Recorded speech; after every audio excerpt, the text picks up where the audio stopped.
Hola, buenos días a todos. Mi nombre es David Scors. Bienvenidos al curso Fundamentos de Cosmología y vamos a hablar sobre la evolución del campo inflatón. Creo que es la lección número 38 y nos acercamos ya hacia el final del curso de Fundamentos de Cosmología. Si os gustan estos temas, os invito a suscribiros a mi canal pinchando aquí. Pues muy bien, hoy nos cargamos al campo inflatón.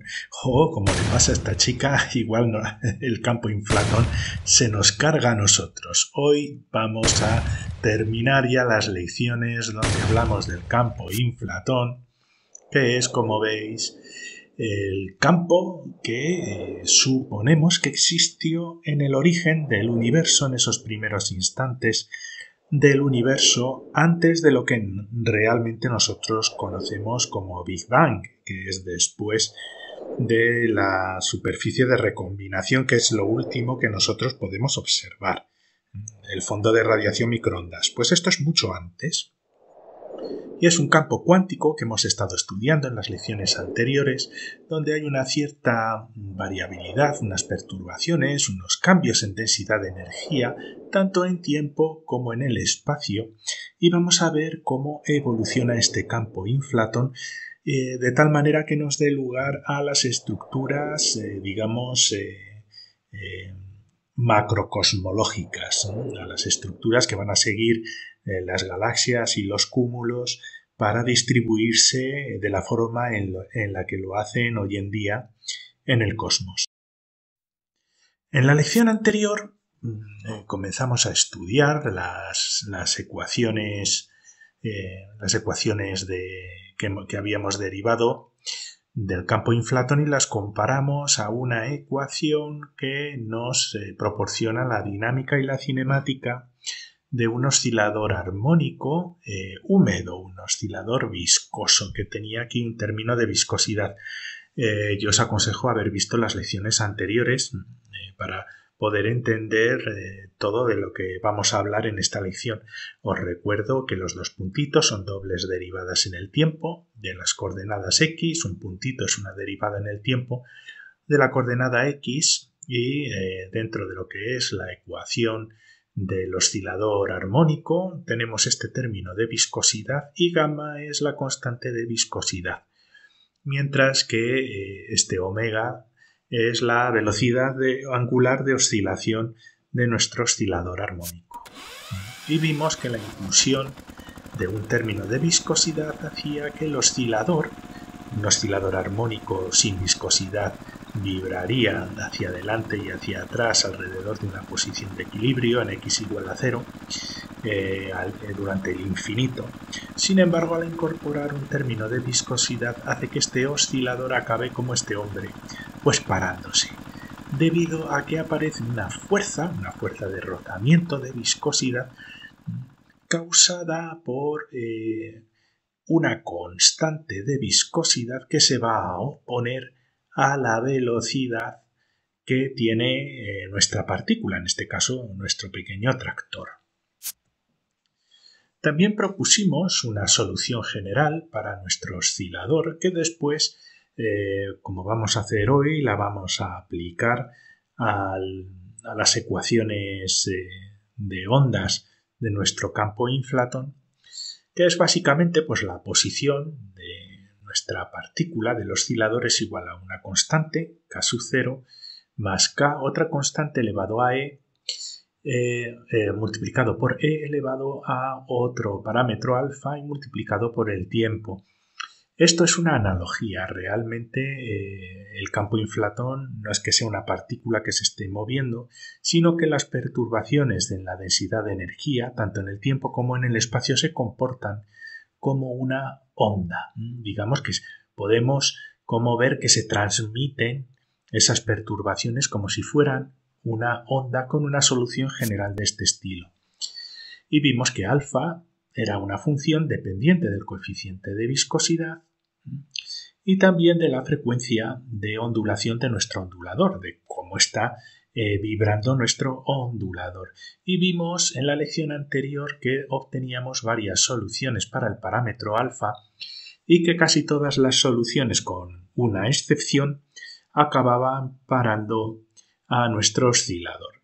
Y en el momento en el que el oscilador comienza a pararse es cuando la viscosidad la viscosidad al cuadrado se iguala a 4 omega al cuadrado, cuando el oscilador tiene una frecuencia tal que no es capaz de contrarrestar la viscosidad del medio, digámoslo de esa manera, es decir, no vibra lo suficientemente fuerte como para contrarrestar la viscosidad, y a eso lo llamamos el punto crítico. Os aconsejo fuertemente visualizar las lecciones anteriores. Y observamos también que tenemos unos fenómenos de congelación de ondas en ese caso. Normal, las ondas paran de transmitirse o los osciladores, en este caso, paran de oscilar cuando la viscosidad es capaz de superar a la vibración de las ondas. Entonces, una onda puede comenzar vibrando muy rápido, va perdiendo velocidad y al final, debido a la viscosidad, para de vibrar y las ondas se congelan en un valor, en una posición, en un valor de densidad de energía determinado que está proporcionado por esa constante K sub 0 que depende de las condiciones iniciales de nuestro oscilador. Y podemos tener en nuestro campo cuántico inflatón una mezcla de muchas y diferentes ondas que se van a congelar a diferentes tiempos, en diferentes posiciones, en diferentes valores de K sub 0, en este caso un valor rojo, en este caso un valor azul, y vamos a tener en el espacio una mezcla de posiciones donde las densidades de energía se han congelado a diferentes temperaturas. Vamos a asociar esa densidad de energía como una heterogeneidad en las temperaturas, tal y como vimos en alguna de las lecciones anteriores. Os dejaré unos enlaces al final de esta lección y también os los voy a dejar en la descripción al vídeo. ¿Cómo funciona matemáticamente estos fenómenos? Pues bueno, tenemos nosotros aquí los campos, un campo donde hay una fluctuación de energía, tanto en tiempo como en el espacio, y muchas veces estas perturbaciones se van trasladando a lo largo del espacio y del tiempo, siguiendo una ecuación de ondas, ¿no? Una cosita como vemos aquí, que aparecen aquí, se mueven un poquito y después desaparecen o se congelan. Esta es la ecuación del oscilador armónico viscoso.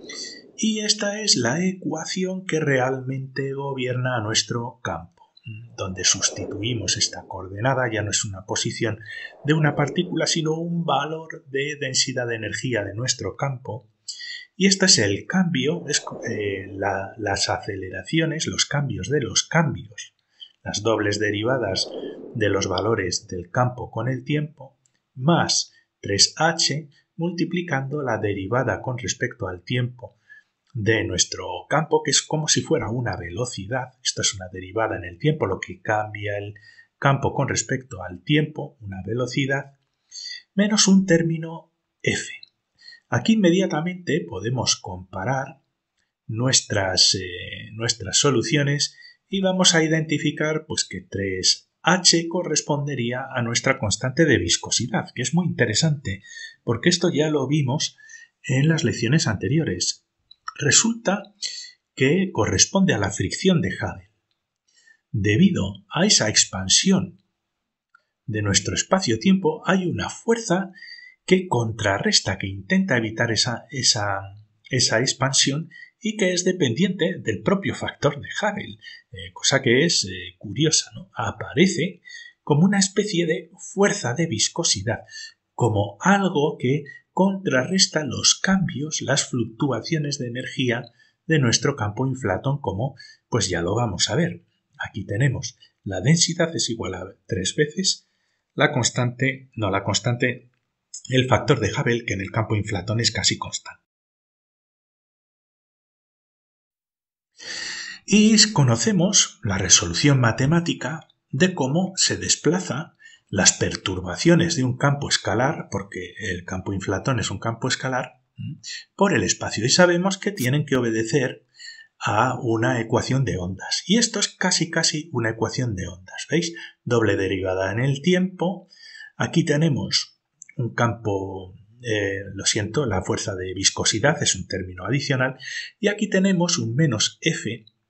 Y este factor de aquí va a corresponder con un término muy conocido dentro de las ecuaciones, de la solución de las ecuaciones de ondas.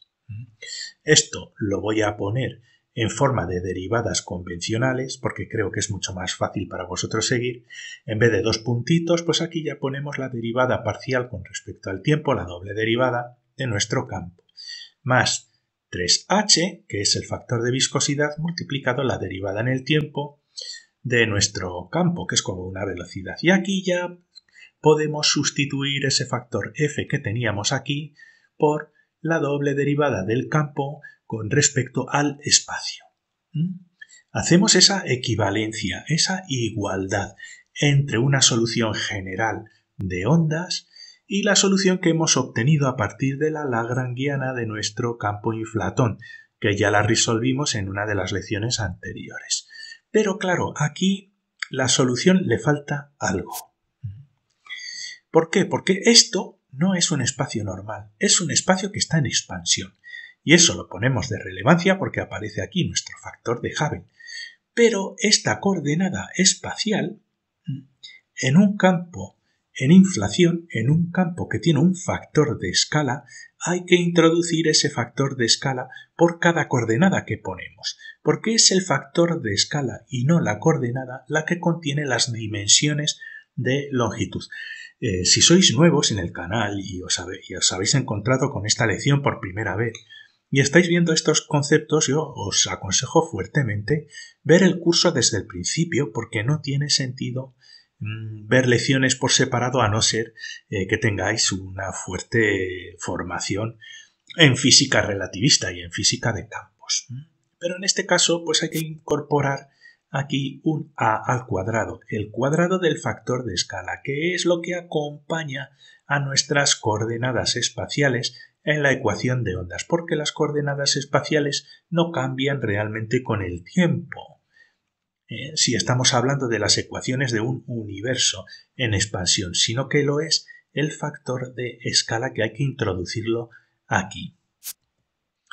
Y como antes, pues vamos a proponer una solución que nos va a simplificar la estructura de esta ecuación eliminándonos las derivadas que tenemos aquí. Y hacemos pues lo que es una ecuación estándar en ondas. Esta va a ser la solución propuesta para nuestro campo y va a ser igual a una función que va a depender de una cosa que se llama número de onda, multiplicando a e elevado a i, k, xk, es el número de onda también. Esta es una ecuación, si no sabéis mucho sobre ecuaciones de onda, yo no me voy a entretener mucho en explicarlo, simplemente que sepáis que esto de aquí es una ecuación estándar de ondas y que va a suponer una solución a esta ecuación y que multiplicando a x vamos a tener una cosa que se llama número de ondas, que es como una especie de velocidad, una cosa de ese estilo, ¿no? Y esta función de aquí, que va a multiplicar a la parte exponencial, que va a ser la amplitud de la onda, va a ser una función que va a depender del número de onda. ¿Veis? Aquí.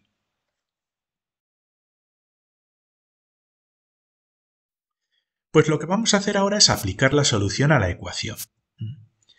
Y aquí tenemos a nuestra ecuación de ondas, aquí tenemos nuestra solución y vamos a hacer algo muy parecido a lo que hicimos en las lecciones anteriores, que es aplicar las operaciones que vemos de derivación a nuestra función. Y vamos a tener una doble derivada con respecto al tiempo de esta función, donde aquí no vemos el tiempo por ningún sitio, pero vamos a asumir también que la función de la amplitud de ondas, esta función que hemos puesto aquí también dependiente del número de ondas, también va a depender del tiempo. ¿De acuerdo? Así que lo que vamos a tener aquí es una doble derivada de esta función con respecto al tiempo, multiplicada por esta función porque en esta derivada parcial esto no contiene t. Lo mismo vamos a hacer una derivada solo con el tiempo de esta función, donde vamos a tener una derivación en el tiempo de la función amplitud multiplicada por esta otra función. Pero en este caso tenemos que hacer una doble derivada en el tiempo con respecto a x, y x solo aparece en esta parte de la solución. Por lo tanto, vamos a tener a nuestra función de amplitud aquí multiplicada por la doble derivada de esta función con respecto a x, con lo cual va a salir dos veces y k, vamos a tener menos 1k cuadrado, multiplicado también por la función. Es una derivación exponencial, si queréis lo podéis hacer a mano, ¿vale? Pero el resultado pues es este. Doble derivada en el tiempo, utilizo nuestra notación post-newtoniana. En el curso que tengo de física post-newtoniana la explicamos bien, donde ponemos los dos puntitos, indica la doble derivada con el tiempo de la función. Aquí tenemos la derivada simple y los exponenciales que nos quedaban de esas derivaciones pues se simplifican tal y como hicimos en las lecciones anteriores. Esa función se nos simplifica y así que tenemos ahora una ecuación diferencial con respecto a la función de amplitud.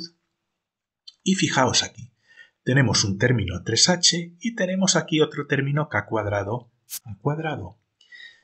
Y podemos identificar esto, como ya habíamos hecho antes, con la constante de viscosidad, pero con la ventaja de que esta ecuación, que sí que tiene más pinta de ser una ecuación de un oscilador armónico, aquí podemos asociar que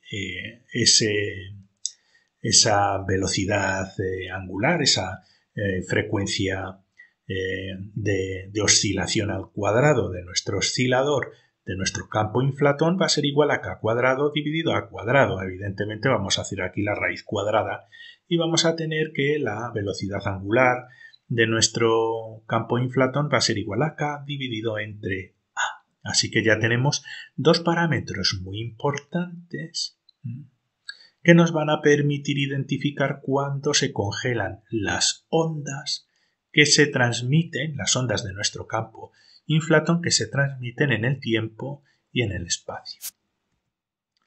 La frecuencia además, como veis, va a decrecer con la expansión, va a decrecer con el tiempo. ¿Por qué? Porque el factor de escala crece con el tiempo. Si esto va creciendo con el tiempo, el oscilador, simplemente porque se está expandiendo el universo, pues el oscilador va a vibrar cada vez más despacio. Y la onda, como ya hemos visto en las lecciones anteriores y un poquito en esta al principio, se nos va a congelar en un determinado momento. Pero la ventaja es que, como conocemos ahora el factor de viscosidad asociado al campo de inflación y conocemos la velocidad angular también asociada a la ecuación de ondas de nuestro campo inflatón, ahora sí que vamos a poder saber cuándo se van a congelar esas perturbaciones que tenemos de energía, esas ondas de nuestro campo inflatón.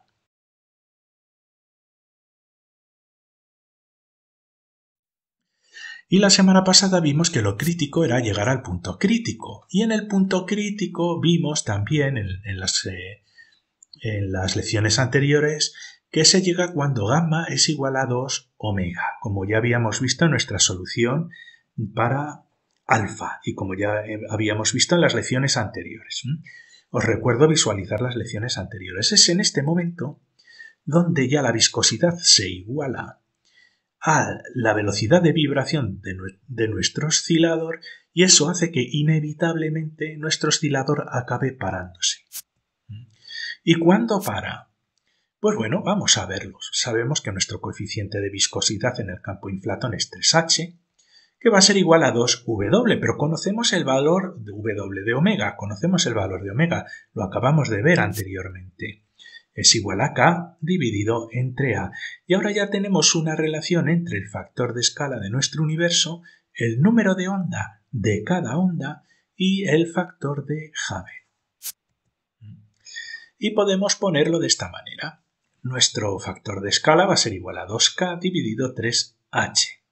Esta K no tiene nada que ver con la constante de la que habíamos hablado anteriormente, que las había puesto de color rojo, de la vibración de nuestro campo inflatón. Es un número de onda y quizás debería haberlo llamado de otra manera, pero clásicamente se le denomina K. Sabemos también la relación que hay entre la longitud de onda y el número de onda, que es tan simple como, por ejemplo, yo siempre lo recuerdo de esta manera. Para saber cuántas ondas hay en un ciclo de 2pi, hay que dividir 2pi entre lambda. Y entonces vemos cuántas veces vibra una onda con respecto a 2pi. ¿De acuerdo? Así que la longitud de onda va a ser igual a 2pi dividido el número de onda. Pero tenemos que recordar otra cosa. Tenemos que recordar que la longitud de onda de cualquier onda en un universo en expansión va a aumentar con el factor de escala, tal y como vimos en lecciones anteriores de este mismo curso de cosmología, cuando estábamos hablando, creo que, del corrimiento al rojo de las galaxias. Y por lo tanto nuestra longitud de onda va a ser este factor, pero multiplicado también por nuestro factor de escala, porque va a ir creciendo con el tiempo.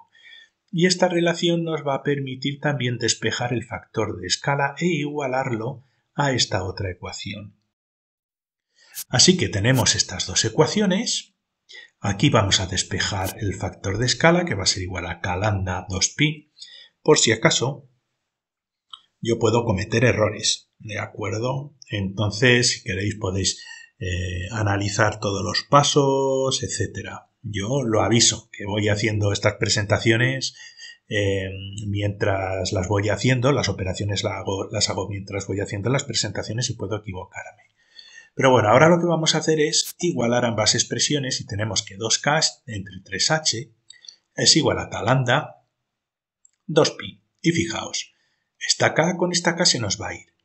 Pero también este 3 se nos va a ir con pi, porque más o menos es muy parecido a 3,14, ¿no? A 3.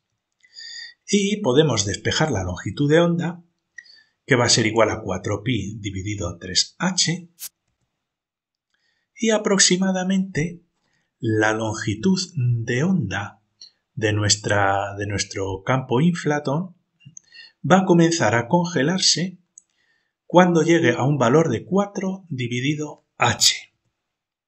Hay que reintroducir c porque hemos trabajado todo el rato con c igual a 1 y este es el resultado c, hay que ponerlo aquí, 4c dividido h, y nos da que la onda se va a congelar cuando su longitud de onda tenga un tamaño de aproximadamente, aquí sale un 4, normalmente la convención es que aproximadamente cuando la longitud de onda equivale a la distancia de Hubble.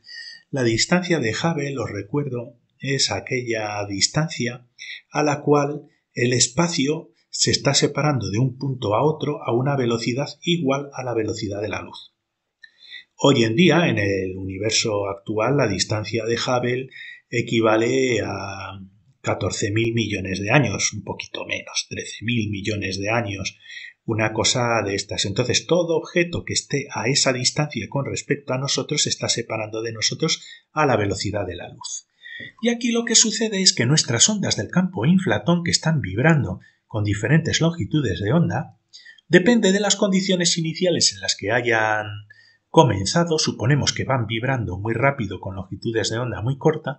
Cuando esas longitudes de onda se hacen lo suficientemente largas como para ser de una distancia aproximadamente igual a la distancia de Hubble, en ese momento la onda se congela. Hay que tener en cuenta que las distancias de Hubble, que las hemos calculado en el universo primigenio, pues en el universo primigenio pues eran microscópicas. Por lo tanto, sí que podemos tener ondas que incluso superen una longitud de onda a la distancia de Hubble si el universo pues tenía un tamaño de un protón, ¿no?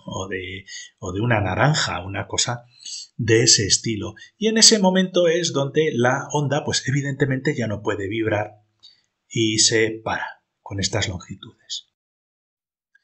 Y en la inflación, el factor de Hubble y la expansión es tan grande que el horizonte pues es pequeñísimo, ¿no?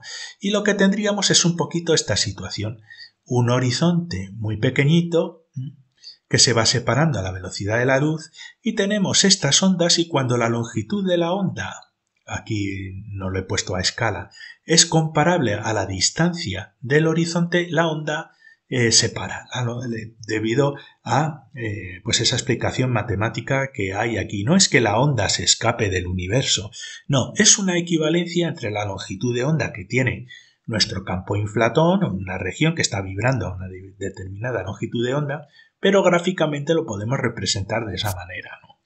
Y podemos tener muchas ondas de muchas características que comienzan a vibrar muy rápido, pero conforme se van haciendo más lentas, y si alcanzan esa longitud de onda, pues se van congelando. Y en nuestro universo primigenio, pues tendremos zonas de distintas densidades de energía, de distintas temperaturas, que se han originado porque el campo inflatón se ha parado de fluctuar a diferentes tiempos durante esa expansión del universo.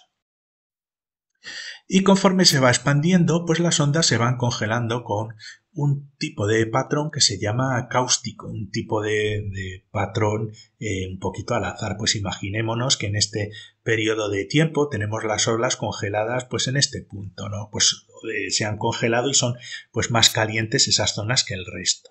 Y conforme se va expandiendo el universo, pues las ondas se van congelando en distintas zonas, y eso nos da un patrón de este estilo que se denomina cáustico, donde os podéis imaginar es el fondo de una piscina.